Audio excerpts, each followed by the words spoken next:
사도행전 11장 19절에서 26절의 말씀 저와 여러분이 한 절씩 교독하겠습니다. 그때 스데반의 일로 일어난 환란으로 말미암아 흩어진 자들이 베니게와 구브로와 안디옥까지 이르러 유대인에게만 말씀을 전하는데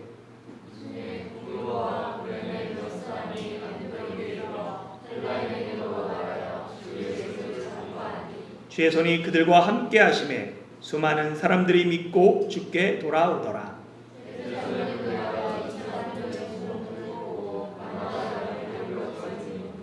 그가 이르러 하나님의 은혜를 보고 기뻐하여 모든 사람에게 굳건한 마음으로 주와 함께 머물러 있으라 권하니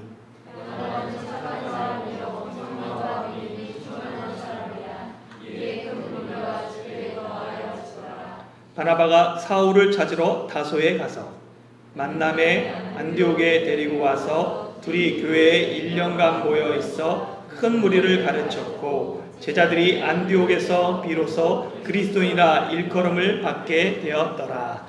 아멘. 여러분은 천국에서 만나고 싶은 성경 속 인물이 있습니까? 천국 가면 누구를 만나고 싶다. 천국을 체험한 사람들이 기록한 책들이 여러 권 있습니다. 공통점이 있는데 그들이 대부분 미국 사람들이에요. 그래서 미국 사람들이 천국에 많이 가는지 몰라도 천국을 경험한 책들 중에서 살펴봤더니 지금으로부터 170여 년 전 1848년에 에리에타라는 여성이 혼수 상태에 빠집니다. 그리고 9일 만에 기적적으로 깨어나요. 깨어난 그녀가 하는 말이 자기가 그동안 천국을 갔다 왔다 라고 얘기합니다. 그래서 그곳에서 예수님을 만난 이야기를 이야기해줘요. 이 이야기를 기록한 책이 천국에서 보낸 9일이라는 책입니다. 네덜란드계 미국 이민 3세인 마비는 30분의 죽음, 천국에서 만난 사람들이라는 책에서 자기가 천국에서 보고 싶었던 베드로를 만나고 베드로와 대화한 이야기를 전해줍니다. 이외에도 내가 본 천국, 내가 본 지옥, 지옥에 다녀온 사람들 등 많은 책들이 천국과 지옥을 경험한 책들을 그들을 체험한 그 책들을 구글링으로 찾아볼 수 있게 됩니다. 이런 체험기 중에서 한국에서 가장 많이 팔린 책, 토마스 준함 여사가 쓴 천국은 확실히 있다라는 책입니다. 이 책을 조용기 목사가 번역함으로 말미암아 한국에서 베스트셀러가 되었어요. 그러나 수많은 논란을 일으켰습니다. 사실 이런 개인적인 체험을 기록한 이 책들은 다 주관적이에요.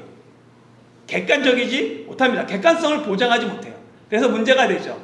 근데 더 큰 문제는 뭐냐면 그들이 전하는 내용들이 대부분 비성경적입니다. 성경은 그냥 문자적으로 대입하거나 그럼으로 말미암아 문제가 되었어요. 그렇기 때문에 이 천국 체험기, 지옥 체험기 이런 것을 이름 있는 기독교 출판사에서는 출판하지 않습니다. 대표적으로 기독교 출판사에서 귀장, 두란노, 생명의 말씀사 이런 데는 출판하지 않아요. 주로 비주류 이슈를 만들고 싶거나 아니면 종말에 심취하거나 신비적인 체험을 강조하는 그런 데서 주로 출판하고 있습니다. 그러다 보니까 이 바른 신앙을 갖기 위해서는 이런 책에 심취하지 않는 것이 좋습니다. 저도 천국에 가면 꼭 만나고 싶은 성경 인물이 있어요. 바로 오늘 본문에 등장합니다. 그들이 어떤 사람인가 살펴보기 전에 먼저 이 사도행전 한번 복습하면서 전체 구조를 살펴볼 필요가 있습니다. 사도행전의 핵심적인 말씀 단 한 절을 뽑는다라고 하면 가장 중요한 말씀 한 절을 뽑는다. 그리고 사도행전 전체를 담고 있는 말씀을 뽑는다 하면 어디를 뽑을 수 있어요? 사도행전 1장 8절입니다. 오직 성령이 너희에게 임하시면 너희가 권능을 받고 예루살렘과 온 유다와 사마리아와 땅끝까지 이르러 내 증인이 되리라 하시니라. 사실은 이거 다 외울 수 있어야 되는데요. 저희가 사도행전을 계속 강의하면서 최소한 사도행전 1장 8절은 외워야 합니다. 이 1장 8절을 기본표대로 사도행전이 진행돼요. 그래서 보면 지도를 보세요. 그러면 사도행전 전체를 지역으로 구분해주면 1장부터 7장은 예루살렘, 온 유다를 대상으로 하고 있어요. 그래서 보면은 여기 이스라엘의 밑에 예루살렘, 요 밑에를 유다라고 그러죠. 그래서 유대 지역, 여기를 중심으로 하고 있습니다. 그래서 그 다음에 8장부터 12장까지는 복음이 사마리아, 예루살렘 위쪽에 사마리아에 있고, 그 다음에 가이사랴를 지나서 여기 안디옥까지 이르는 내용으로 되어 있어요. 그리고 13장부터 28장은 안디옥을 선교 기지로 해서 땅끝까지 쭉 보면서 마지막에 어디로? 이탈리아의 로마까지로 가는 그 내용으로 되어 있습니다. 이 사도행전을 복음 전도의 대상으로 한번 생각해 보세요. 그러면 복음은 예루살렘에서 시작했어요. 예루살렘 누구로부터 시작됐어요? 유대인들로부터 시작됐습니다. 그리고 유대인 중심으로 복음이 계속 증거되다가 8장에 이르러서 빌립이 누구한테 복음을 전해요? 사마리아 성에, 사마리아 사람들에게 복음을 증거합니다. 이 사마리아 사람들은 유대인과 이방인 중간에 껴있는 사람들이에요. 그리고 복음이 더 전해져서 이 가이사랴로 가잖아요. 가이사랴, 사마리아 위에 바로 옆에 있는데 이 가이사랴로 갑니다. 가이사랴 누구한테 전해져요? 고넬료에게 전해지죠. 고넬료는 누굽니까? 이방인이에요. 그런데 그냥 이방인이 아닙니다. 하나님을 경외하는 사람이에요. 그러니까 뭐냐면 하나님을 아는 이방인이에요. 유대교로 개종하지는 않았지만 하나님을 두려워하며 유대교와 접촉이 있었던 사람, 그 사람들을 하나님을 경외하는 사람이라고 합니다. 그래서 하나님을 경외하는 이방인까지도 복음을 받아들였어요. 그러면 이 흐름을 보세요. 유대인, 그 다음에 중간에 껴있는 사마리아, 그 다음에 이방인 중에서도 하나님을 아는 사람들. 그러면 그 다음 복음이 어디로 가야 돼요? 상식적으로 생각하면 이방인 중에서 하나님을 모르는 순수한 이방인에게 복음이 전해질 차례죠. 그 내용이 바로 오늘 본문인 거예요. 19절에서 21절 한번 읽어볼까요? 시작. 그때 스데반의 일로 일어난 환란으로 말미암아 흩어진 자들이 베니게와 구브로와 안디옥까지 이르러 유대인에게만 말씀을 전하는데 그 중에 구브로와 구레네 몇 사람이 안디옥에 이르러 헬라인에게도 말하여 주 예수를 전파하니 주의 손이 그들과 함께 하심에 수많은 사람들이 믿고 주께 돌아오더라. 아멘. 그때가 언제냐면 보세요. 그때 스데반의 일로 말미암은 환란. 스데반 이야기 기억하세요? 스데반이 죽음으로 말미암아 사도행전 8장에 큰 환란이 예루살렘에 일어나요. 그때 어떻게 되냐면 믿는 자들이 흩어집니다. 사도 외에. 그들이 흩어지면서 여러 군데로 흩어지게 되죠. 보면 믿는 사람들이 예루살렘에서 흩어졌어요. 그러다가 당연히 이게 핍박 때문에 흩어진 거니까 흩어지는 곳에서는 될 수 있으면 내 믿음을 드러내야 돼요? 드러나지 말아야 돼요? 드러내지 말아야죠. 믿음을 드러나면 핍박을 당하잖아요. 고난을 당하잖아요. 그러니까 믿음을 감춰야 될 것 같아요. 그런데 그들은 흩어지면서 믿음을 감춰야 될 그 상황에 오히려 믿음을 증거하고 있습니다. 그래서 그 중에 빌립은 사마리아 성에 복음을 전하고 또 흩어진 사람들이 보면 베니게, 요 빨간 글자는 좀 더 큰 주 같은 개념이에요. 베니게에 이 두로와 시돈이 있습니다. 그러니까 베니게 지역, 그리고 구브로, 옆에 보면 구브로 있죠? 이게 지중해 섬인데요. 지금은 카프로스라고 얘기하죠. 그래서 이 구브로, 그리고 안디옥에 복음을 증거했다라고 이야기합니다. 이 베니게는 페니키아고, 그 다음에 구브로고, 이 안디옥이 있는데, 이 안디옥은 로마의 3대 도시 중에 하나입니다. 로마에는 유명한 그리고 큰 도시 3군데가 있었어요. 대만의 3대 도시는 뭐예요?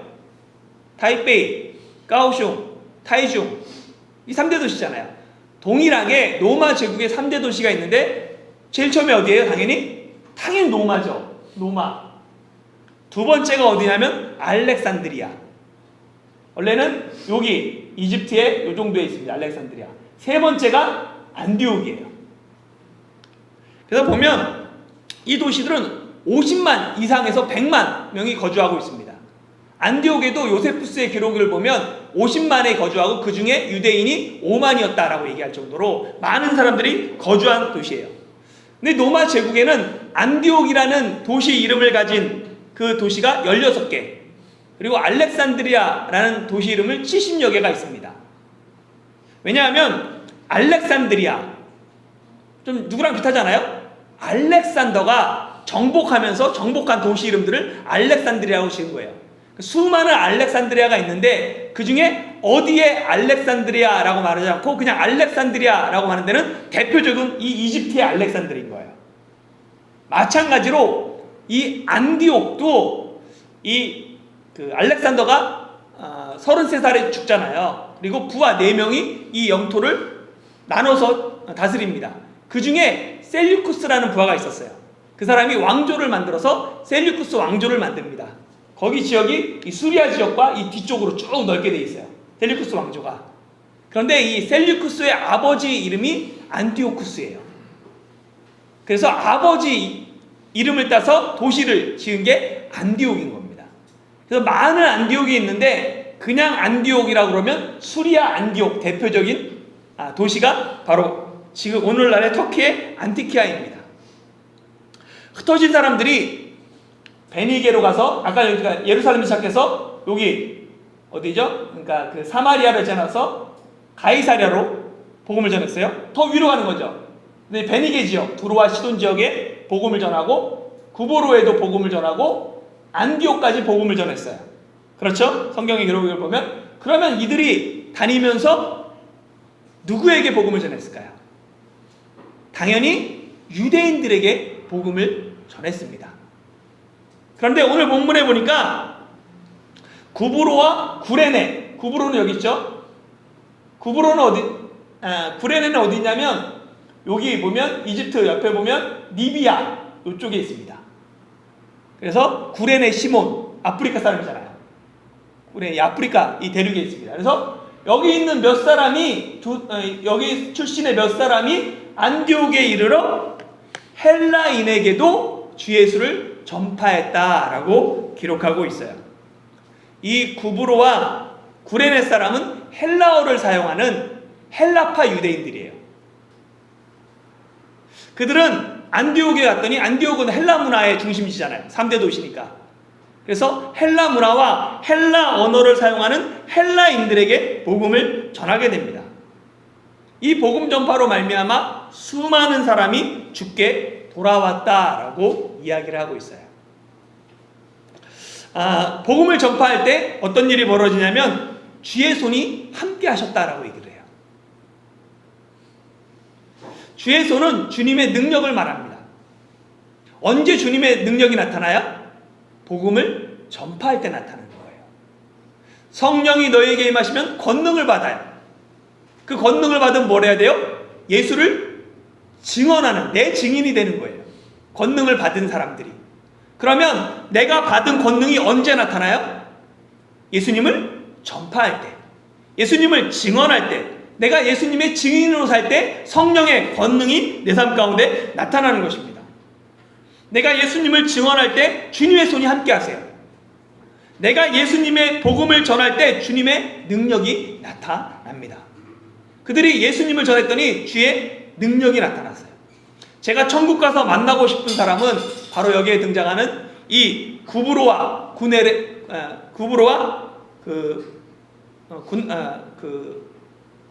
구레네 몇 사람, 이 사람들이에요. 그들은 유명한 사람이 아닙니다. 큰 능력을 행하지도 않았어요. 그러나 그들이 있었기 때문에 안디옥 교회가 시작될 수 있었습니다.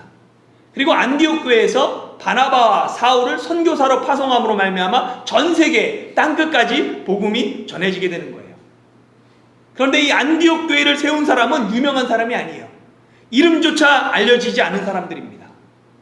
그들은 이름도 없이 빛도 없이 주어진 삶의 자리에서 복음을 증거했습니다.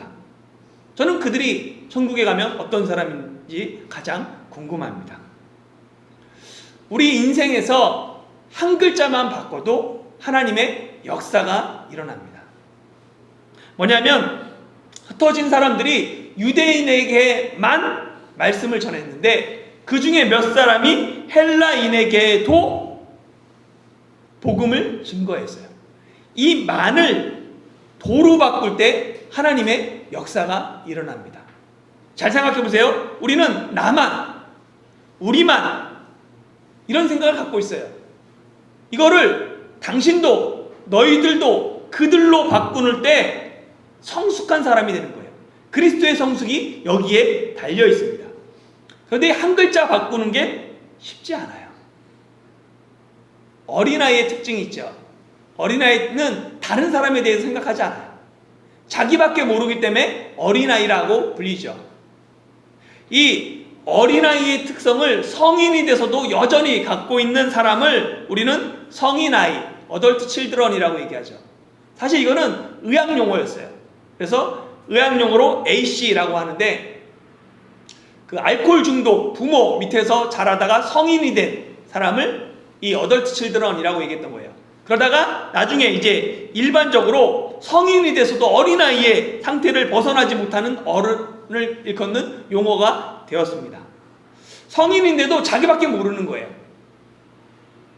그 사람이 성인 아이입니다. 그런데 이런 특징은 인간은 누구나 갖고 있어요. 인간은 나만 잘 먹고 잘 살면 된다고 생각했어요. 인간은 불행의 일은 뭐라고 생각하면 나만 아니면 돼 라는 생각을 누구나 갖고 있어요. 어린아이 같은 생각이죠.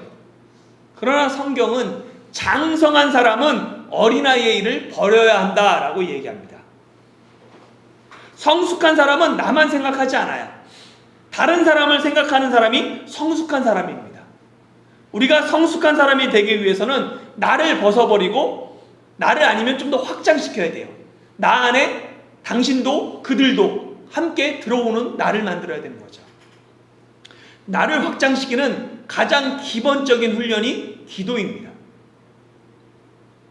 기도 안에 나만을 위해, 우리만을 위해 기도하는 것이 아니라 다른 사람을 위해서 그들까지 품고 기도할 때 성숙한 그리스도인이 되는 것입니다. 내가 어린아이인가 아니면 성숙한 사람인가 내 기도의 그 모습을 보면 알 수 있습니다. 다른 사람을 위해 기꺼이 내 것을 내려놓고 포기할 수 있는 그리스도인들이 되면 좋겠습니다. 그리고 오늘 본문을 보면 헬라인에게도 복음이 전파되는데 이 복음의 강조점이 조금 다른 것을 알게 돼요. 무슨 얘기냐면 사도행전에 여러 편의 복음 전도가 나옵니다. 맨 처음에 복음 전도가 뭐냐면 오순절 성령이 임하고 베드로가 설교했던 오순절 설교예요. 그 복음 전도의 결론이 2장 36절인데요. 그런즉 너희가 십자가에 못 박은 이 예수를 하나님이 주와 그리스도가 되게 하셨다라고 얘기하죠. 그게 결론이었어요. 십자가에 못 박아 죽은 이 예수가 주와 그리스도다라고 얘기를 해요. 그리고 3장에서 베드로가 성전 미문에 앉은 나면서 걷지 못한 그 사람을 나사렛 예수 그리스도의 이름으로 일으킵니다. 그로 말미암아 4장에서 공회의 신문을 받을 때 베드로가 뭐냐면 나사렛 예수 그리스도 그걸 증거해요. 이게 뭐냐면 나사렛 예수가 그리스도라는 거예요. 8장 5절에서는 빌립이 사마리아 성에 가서 그리스도를 전파합니다. 예수라는 말이 없어요. 그냥 그리스도를 전파해요. 9장 20절에 가면 사울이 다메섹길에 예수님을 만나고 회심한 후에 즉시 다메섹 회당에 가서 뭐라고 하냐면 예수가 하나님의 아들이심을 전파합니다. 보세요. 유대인, 사마리아인 이 사람들은 하나님에 대해서 들어봤어요. 성경에 대한 구약 성경에 대한 지식을 갖고 있어요. 그들에게 복음은 뭐냐면 예수가 그리스도다. 예수가 하나님의 아들이다. 이렇게 증거합니다. 하나님의 아들이나 그리스도는 하나님에 대해서 알고 있는 하나님에 관한 지식이 있는 사람들이 이해하는 단어들이에요. 그리스도라는 것이 헬라어로는 크리스토스입니다. 그래서 헬라어로 크리스토스 돼 있는데 이 크리스토스는 원래 시브리어 메시아를 번역한 말이에요. 옆에는 보면 메시아, 시브리어는 이쪽으로 있습니다. 메시아 이렇게 되어 있어요. 그리고 크리스토스는 헬라어고 여기서 크라이스트가 온 거죠, 영어. 근데 이 메시아라는 뜻은 원래는 기름 부음 받은 자라는 뜻이에요. 이것이 구원자라고 나중에 의미가 그렇게 전해집니다. 의미가 이렇게 돼 있어요. 그래서 이거를 그리스도를 한자로 뭐라고 그래요? 기도, 지두라고 그래요. 좀 이상하잖아요. 근데 원래 이 지두는 지리스두의 약어입니다. 약칭이에요. 이 두 개 빼서 지두가 된 거예요. 처음에는 그리스도라고 불렸다가 그러니까 그리스도는 구원자를 뜻하는 단어예요. 유대인에게 복음을 전할 때 나타난 예수가 구원자라는 거예요. 그리스도라는 거예요. 그런데 이방인에게 복음을 전할 때 보면 예수가 주님이다, 주 예수를 전파한다 라고 했잖아요. 그게 뭐냐면 예수가 주님이라는 거예요. 이 주는 퀴리오스라고 얘기합니다. 헬라어로. 이 퀴리오스에는 두 가지 뜻이 있어요. 하나는 뭐냐면 구약의 여호와를 뜻합니다. 그래서 유대인들은 여호와라는 말을 함부로 하나님의 이름을 부를 수가 없었어요. 그래서 여호와라고 기록되어 있으면 그거를 아도나이라고 불렀습니다. 역시 시브리어 아도나이 이쪽으로 있습니다. 아도나이를 그래서 번역할 때 퀴리오스라고 번역을 했어요. 헬라어로. 그러니까 하나님의 이름을 함부로 부를 수 없기 때문에 거룩한 성호를 부를 때 아도나이 주님이라고 불렀습니다. 그리고 이것을 퀴리오스라고 번역했죠.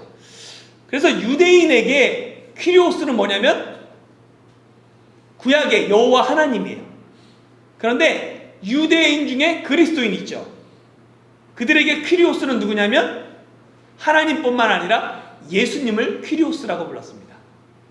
그런데 이게 두 번째 또 의미가 있는데 뭐냐면 일반적으로 노예가 자기 상전, 주인을 부를 때 퀴리오스라고 불렀어요.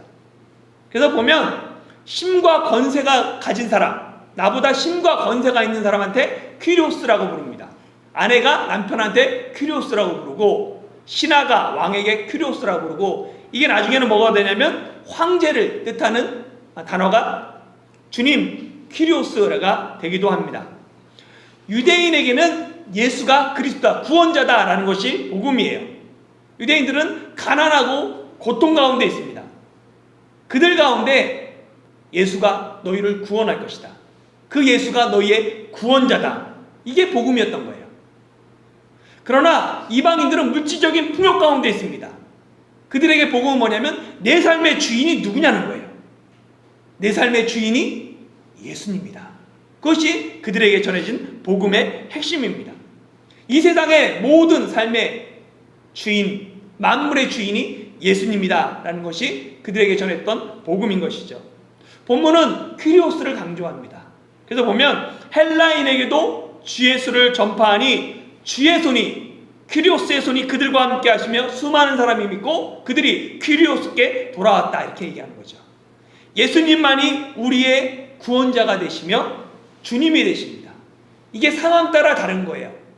내가 고난 가운데 어려운 가운데 있으면 병든 가운데 있고 아무 소망 가운데 없는 사람에게는 예수님이 너의 구원자가 되신다라는 것이 복음이고, 삶의 의미를 모르고 풍족함에도 불구하고 삶의 의미를 못 찾는 그런 사람들에게는 네 삶의 주인, 그 뜻이 갖고 있는 분이 예수님이다라는 것이 복음인 것이죠.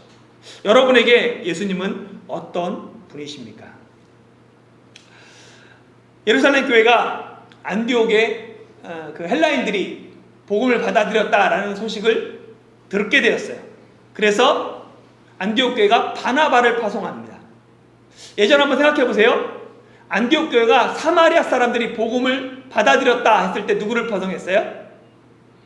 베드로와 요한을 파송했습니다. 그리고 이제 안디옥에 헬라인들이 복음을 받아들였다 하니까 바나바를 파송해요. 이 바나바는 성경에서 이미 4장과 9장에 등장한 적이 있습니다. 4장에 보면 이 바나바는 잠깐만요. 여기 구브로 출신이에요. 구브로에서 난 레위인입니다. 원래 이름은 요셉이에요. 그런데 사도들이 그의 이름을 바나바, 위로의 아들이라고 바꿔 불렀습니다. 그래서 바나바가 자기 밭을 팔아서 사도들의 발 앞에 두면서 4장에서 바나바 이야기가 끝나요.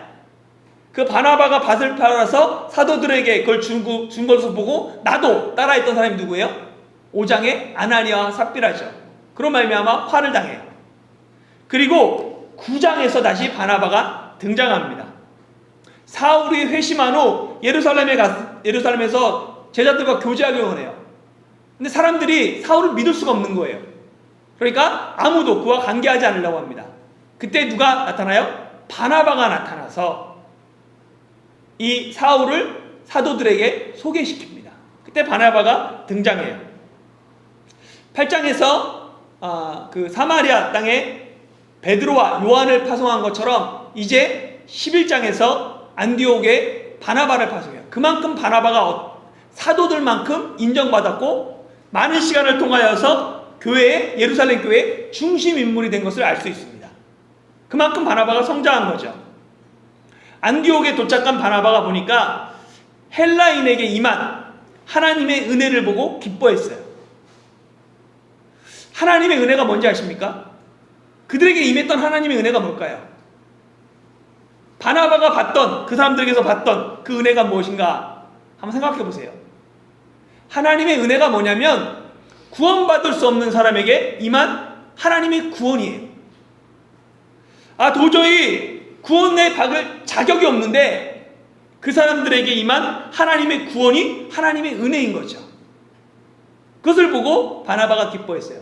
이 하나님의 은혜는 유대인이라고 특별하게 임하고 이방인이라고 특별하게 안 임하는 게 아니에요. 이방인이나 유대인이나 동일하게 하나님의 은혜로 구원받습니다. 모든 사람은 오직 하나님의 은혜로만 구원받아요. 그래서 그것을 보고 기뻐했습니다. 그러면서 그들에게 권면하죠. 굳건한 믿음으로 주와 함께 머물러 있으라 라고 권면합니다. 보면 그 굳건한 믿음으로 주와 함께 머물러 있으라, 함께 머물러 있으라 라는 뜻은 꼭 붙어 있으라 라는 의미예요. 원어적으로 보면. 그러니까 뭐냐면 은혜를 입었어요. 하나님의 값없는 은혜를 입었죠. 구원의 은혜를. 그 다음에 해야 될 것이 있어요. 뭐냐면 주님 앞에 붙어 있는 거예요. 꼭 붙어 있는 것이죠. 누가복음 15장에 보면 탕자의 비유가 있죠. 아버지 재산을 미리 받아서 집 나간 둘째 이야기가 나옵니다. 나갈 때는, 집을 떠날 때는 의리의리하게 떠났어요. 그런데 먼 나라에 가서 모든 걸 다 허비했습니다. 허랑방탕하게 허비하고 거지의 모습으로 아버지께 돌아왔어요. 그런데 아버지가 그것을 보고 달려가서는 그를 끌어안고 그의 신분과 그의 지위, 모든 것을 회복시켜 줍니다. 아버지 앞에 은혜를 입었어요. 사랑을 받았죠. 받을 자격이 없는데 구원을 받았어요. 이 은혜를 입은 둘째가 그 후에 어떻게 살았는지는 성경에 나오지 않습니다. 근데 어떻게 살았을까요? 내가 뭘 해도 하나님이나 용서하시는구나, 날 사랑하시는구나, 그걸 알고 자기 마음대로 또다시 집을 나가서 마음대로 살았을까요? 살만하니까? 아니면 아버지의 사랑을 알고 그 은혜를 알고 아버지께 꼭 붙어 있어야 했을까요? 은혜 받은 사람이 해야 될 것이 있어요. 주님의 그 손에 붙어 있는 겁니다. 그걸 놓지 않고 주께 붙어 있는 것, 그것이 믿음인 거예요. 계속해서 그냥 한번 믿음으로 구원받는 게 끝이 아니라 계속해서 어떤 상황 가운데서라도 주님을 굳건하게 붙잡고 있는 것, 그것이 바나바가 안디옥 교회에게 권면한 그 권면의 내용입니다. 그것도 한 번 권면한 게 아니에요. 여러 차례 권면했습니다. 이 권하다라는 이 단어의 헬라어 시제는 미완료로 되어 있어요. 끝난 게 아니에요. 계속해서 반복해서 동작이 계속될 때 미완료를 씁니다. 기회 있을 때마다 너희가 주님의 손에 굳게 붙어 있어야 된다라고 권면하고 그렇게 교회를 세워갔습니다. 그래서 안디옥 교회는 굳건한 믿음 위에 점점 세워져 갔어요. 그러다 보니까 이 바나바 혼자서 사역을 감당할 수 없을 정도로 교회가 성장했어요. 무리가 더 많아졌어요. 그래서 바나바가 다소에 있는 사울을 찾아 다소로 가서 안디옥 교회로 데려옵니다. 이때가 주 43년 아니면 45년입니다. 학자에 따라 2년 정도의 차이가 있어요. 한번 이 사울의 이 이동 경로를 한번 우리가 이동 경로와 연대기를 한번 복습해 볼 필요가 있어요. 정리해 볼 필요가 있는데요. 사울이 예루살렘에서 그 대제사장들의 공문을 받아가지고 다메섹으로 예수 믿는 사람들을 잡으러 갔죠. 잡으러 가다가 다메섹 거기 갔을 때 예수님을 만나야, 이때가 학자 따라 다르다는데 33년이나 35년입니다. 그리고 갔다가 여기서 이제 회당에서 예수님을 증거하다가 아라비아로 가죠. 아라비아로 갔다가 다시 다메섹으로 돌아옵니다. 이게 3년 만에 돌아오죠. 다메섹에 갔다가 또 예수님을 증거하니까 여기서 사람들이 사울을 죽이려고 하니까 광주리에 달려가지고 몰래 밤에 빠져나와서 이렇게 예루살렘으로 갑니다. 그래서 예루살렘 제자들과 교제하려고 그랬는데 아무도 사울을 두려워하면서 피하니까 이때 바나바가 소개해서 교제하고, 여기서도 헬라파 유대인들에게 복음을 전하니까 그들이 막 죽이려고 하니까 형제들이 사울을 여기 15일 있었는데 가이사랴로 보냈다가 여기 다소로 고향이거든요. 고향으로 보냈어요. 그리고 사울 이야기가 잊혀지는 것처럼 보였습니다. 그때가 주 35년에서 37년이에요.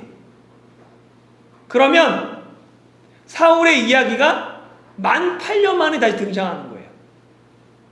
많은 사람들이 사울을 잊었어요.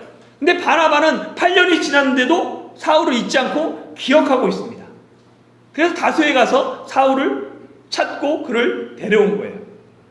사실 바나바라도, 위로의 아들이라고 불린 바나바라도 사울을 청하는 건 절대로 쉬운 일이 아닙니다. 스데반의 죽음을 마땅한 것으로 여기고 남녀노소를 잡아들였던 사울이기에 교회의 리더가 되고 동역자로 함께 교회를 세워가는 것 쉽지 않죠. 물론 그가 변화됐다는 것을 믿지만 8년 동안 어떤 일이 있었는지 모르잖아요. 처음에는 예수님을 믿는다고 헌신했지만 많은 사람들이 몇 년 후에 다시 옛상으로 돌아가는 경우가 많이 있습니다. 그때의 뜨거움을 잊어버리고 그때의 감격과 헌신을 잊어버리고 만 8년이면 그 사람이 어떻게 변했는지도 모르잖아요. 그러나 바나바는 예루살렘의 제자들이 사울을 의심하며 믿어주지 않을 때도 사울 편이 되어주었으며, 사울이 고향에 보내져 사람들에게 잊혀지며 사라졌을 때도 사울을 잊지 않고 그를 찾아서 데려왔습니다. 그래서 성경은 바나바를 착한 사람이요 성령과 믿음이 충만한 자다라고 기록하고 있습니다. 바나바와 사울은 안디옥 교회에서 1년 동안 무리들을 가르쳤어요. 그리고 그제서야 제자들이 안디옥에서 비로소 그리스도인이라고 불리게 되었습니다. 안디옥 교회는 이스라엘 영토 밖에 세워진 최초의 교회입니다. 그렇게 사람들은 처음에 유대교와 교회를 구분하지 못했어요. 유대교는 보면 다수의 유대인으로 되어 있습니다. 그리고 유대교로 개종한 이방인이 조금 극소수 있었어요. 그런데 교회는 보니까 다수의 헬라인으로 되어 있습니다. 그리고 헬라파 유대인들이 좀 있어요. 그리고 전통 유대인은 거의 보이지 않습니다. 그러다 보니까 좀 이게 다른데 구분하기 시작하면서 그리스도인이다 라고 부르게 된 것이죠. 안디옥 교회 이전에는 그리스도인이라는 말이 없었습니다. 이 그리스도인을 영어로 뭐라고 해요? 크리스천이라고 그러죠. 그러니까 크리스천이라는 말이 없었어요. 최초로 그리스도인, 크리스천이라고 불린 것이 안디옥 교회입니다. 왜냐하면 그들이 그리스도를 따르는 삶, 그리스도를 닮는 삶, 그 사람들이다 라는 의미로 그리스도인이라고 불렀던 거예요. 그들은 세상 사람들이 말할 때 그리스도를 닮고자 했던 사람들, 그리스도를 따르고자 했던 사람들, 그래서 세상 사람들이 그들을 향해서 저들은 그리스도인이다 라고 불렀던 것입니다. 세상 사람들뿐만 아니라 유대인들도 자신들과 이 그리스도인을 구별할 필요가 있었어요. 그래가지고 경멸하는 의미로 예수 믿는 사람들을 야 예수가 그리스도래 하는 사람들을 그들을 경멸하고 모멸하는 의미로 그리스도인이라고 불렀던 거예요. 어떻게 그리스도를 믿냐? 예수가 그리스도래 이러면서 이런 조롱과 비웃음 그것을 그리스도인들은 영광으로 생각했습니다. 오히려 주눅드는 것이 아니라 이것이 세상 사람들이 나를 인정하는구나 라고 받아들였어요. 그리고 자랑스럽게 생각했습니다. 한국에서도 그리스도인을 비하하는 말이 있었습니다. 뭐냐면 예수쟁이죠. 이 쟁이라는 건 사람을 좀 홀대하거나 낮잡아 볼 때 대부분 부정적으로 사용합니다. 쟁이가 들어간 게 뭐냐면 거짓말쟁이, 겁쟁이, 뭐 고집쟁이 다 부정적인 거잖아요. 안 좋은 거잖아요. 그러니까 예수쟁이 그렇게 비하하듯이 불렀던 거예요. 그런데 자신이 예수쟁이라고 불리는 것을 당당하게 여기는 사람들이 한국 교회에 많이 있습니다. 배우이자 가수인 양동근 예수쟁이라는 노래를 불렀어요. 힙합으로 되어 있는데요. 가사가 이렇게 되어 있습니다. 나는 야 예수쟁이 사람들이 내게 손가락질해도 상관없어 나는 신경 안 써 그것이 바로 내 정체성 나는 야 이러면서 계속 불러요. 그다음에 요한복음 3장 16절 합쳐가지고 그게 나의 정체성이라는 거예요. 그리고 가수 BY는 뭐라 그래요? 난 예수쟁이다 라고 자랑스럽게 얘기했죠.